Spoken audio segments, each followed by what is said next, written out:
Bienvenidos y bienvenidos. Hoy vamos a meternos de lleno en un tema, yo diría que esencial para quienes estudian teología o simplemente buscan entender mejor la Biblia. Totalmente.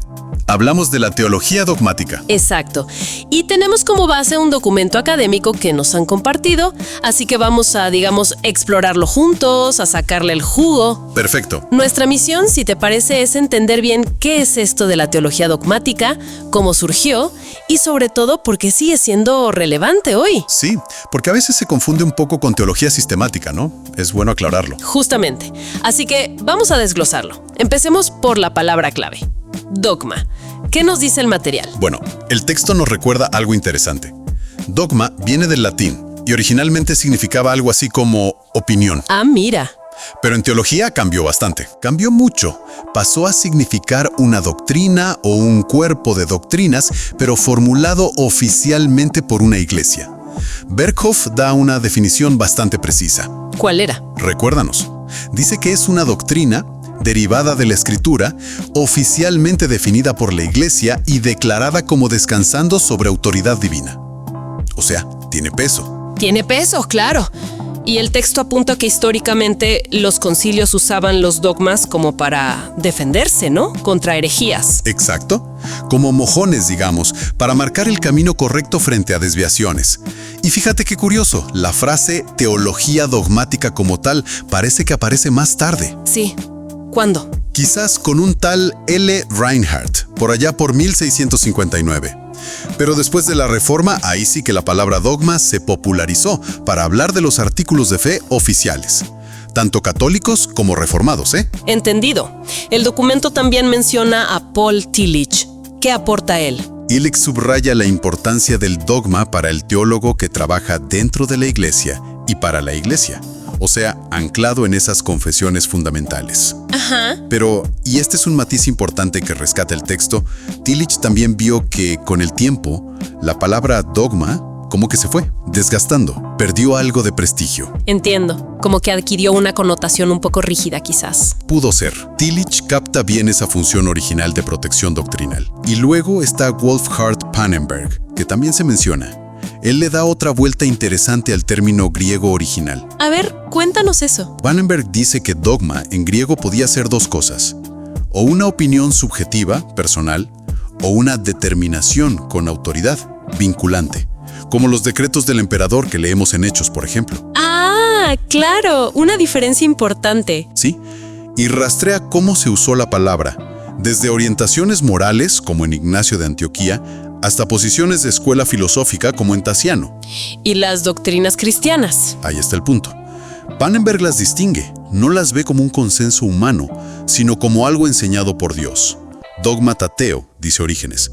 La verdad doctrinal no nace del acuerdo de la Iglesia, Ajá. sino que el acuerdo surge al reconocer esa verdad que ya está donde. En la Escritura. Principalmente en la Escritura, exacto. El consenso se forma al conocer el objeto, que es la revelación bíblica. Entonces, si entiendo bien, usar dogmática para nombrar la disciplina teológica es algo más bien moderno, según este análisis. Relativamente moderno, sí. Se consolida en el siglo XVII. Aunque, ojo, Melanchthon ya usaba dogmático en 1550, pero para diferenciar el contenido doctrinal de la Biblia del contenido histórico. Ok, un precursor. Algo así.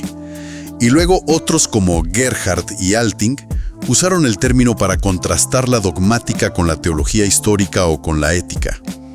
Básicamente se empezó a usar para organizar, para sistematizar el contenido doctrinal cristiano, separando el dogma, o sea, el contenido en sí, de su estudio académico. Muy claro.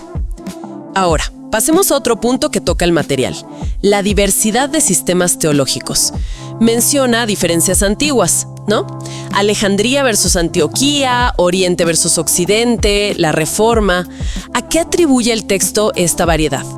El análisis que leímos señala dos factores principales, dos determinantes, digamos. El primero, y es crucial, es el concepto de autoridad y cómo se jerarquiza esa autoridad. A ver, ¿cómo es eso? La pregunta es, ¿qué tiene la última palabra? La Escritura, la tradición de la Iglesia, el magisterio oficial, la enseñanza de la jerarquía, la razón humana, la experiencia personal o comunitaria. Claro, son muchas fuentes posibles. Exacto. cómo se ordenan, cómo se equilibran estas fuentes, eso es lo que diferencia enormemente los sistemas. El texto da ejemplos. ¿Cómo cuáles? Pues el sistema católico romano, que integra la Biblia y la tradición, interpretadas por el magisterio. O el liberalismo clásico, donde la razón o la experiencia funcionan como el filtro final. O la perspectiva evangélica, que pone a la escritura como la autoridad suprema que evalúa a las demás fuentes. Entiendo. ¿Y el segundo factor? Mencionaste dos. El segundo es la manera general de interpretar la Biblia, aunque el texto que revisamos pone más el acento en el tema de la autoridad como el gran diferenciador. Bien, bien. Queda claro. Entonces, llevándolo a la práctica, especialmente para nuestros oyentes que quizás están estudiando teología o muy metidos en temas bíblicos, ¿qué significa todo esto? ¿Cuál es la relevancia hoy? Pues mira, entender la teología dogmática, según se desprende de este análisis, no es solo mirar al pasado, no es arqueología. Es comprender el cómo y el por qué se articularon las creencias cristianas fundamentales. O sea, entender el proceso. Exacto. Muchas veces fue en respuesta a debates, a desafíos muy concretos. Nos ayuda a ver cómo ha ido evolucionando el pensamiento cristiano. Y diría también que nos obliga a pensar en nuestra propia postura, ¿no? Sobre la autoridad en nuestra fe, en nuestro estudio. ¿A qué le damos el peso final cuando interpretamos la Biblia, cuando vivimos la fe? Justamente, reconocer esa dinámica entre escritura, tradición, razón, experiencia. Ver cómo han interactuado en la historia y en distintas tradiciones, eso es vital. Sí, para un diálogo más informado y también para nuestro propio crecimiento, ¿verdad? Sin duda, nos equipa mejor. Y para cerrar, una idea que nos deja este análisis para seguir masticando, para darle una vuelta.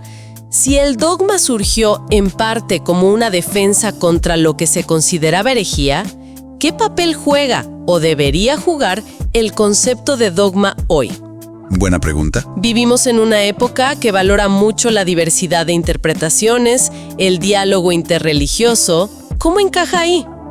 Interesante para reflexionar. Definitivamente. Bueno, esperamos que esta exploración del material sobre teología dogmática les haya sido útil, que les haya aportado claridad para pensar la fe con mayor profundidad. Y por supuesto, les invitamos a seguir la conversación y a explorar más contenidos como este. Pueden encontrar TeoTalk en nuestro canal de YouTube y también en Spotify. Si les gustó o si les sirvió, consideren compartirlo. Compártanlo con otros estudiantes, con amigos, con cualquiera a quien le interese pensar estos temas. Y déjenos sus comentarios, por favor. Nos interesa mucho saber qué les pareció, lo más relevante, qué preguntas les surgieron. Queremos interactuar. Y una última cosa.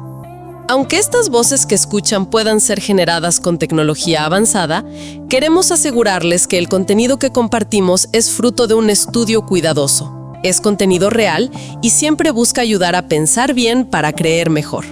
Exactamente. Hasta la próxima. Hasta la próxima.